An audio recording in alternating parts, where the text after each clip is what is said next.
I'm Iyaz Akhtar with TWiT, and this is the Lenovo U410 Ultrabook. Now, if you're looking at this notebook, you're like, hey, isn't that a little thick and maybe just a little heavy for an Ultrabook?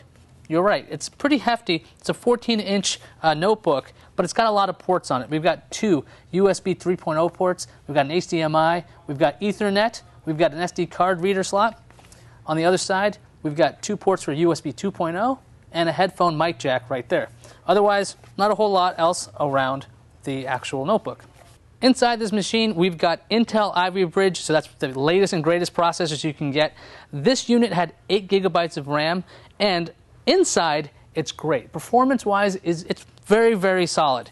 However, that's only if you do some really crazy things, like, see this trackpad? It seems to hate me, so maybe it works different for you. It really works very well if you use something called an external mouse. When I was deciding to do something called scrolling with 2 fingers, it decided I was pinching and zooming. I don't agree with that, so that didn't work out so well.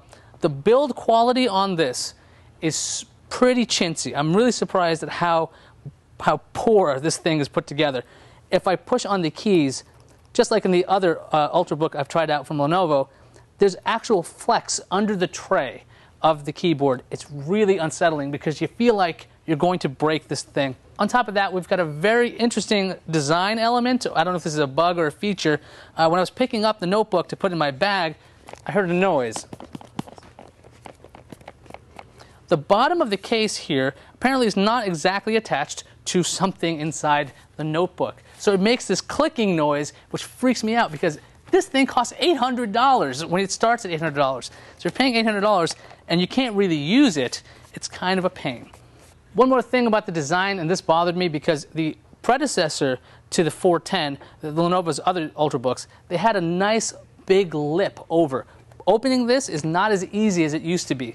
Like, you have to just kind of get your fingers in there. It's some very strange design there. I don't know why they decided to make the lip shorter, but that's also another problem. Okay, so for the pros and cons, on the pro side, inside this machine is some really capable hardware. It can do a whole lot of things, and Lenovo gave you a ton of ports. I really like the fact that there's 2 USB 3.0 ports, because that's the future, and Ethernet is always good to have. So big fan of that. However, as you can tell, the cons seem to definitely outweigh the pros on this. The design is pretty kind of boring. People were joking that, hey, is that a MacBook over there? It's not a MacBook. It just looks like one. Also, that trackpad was maddening. The keyboard flex, the body flex. There's a whole lot of things wrong with the design and build quality with the Lenovo. So, is it a try, buy, or don't buy? I think you know where I'm going with this one, don't you, folks?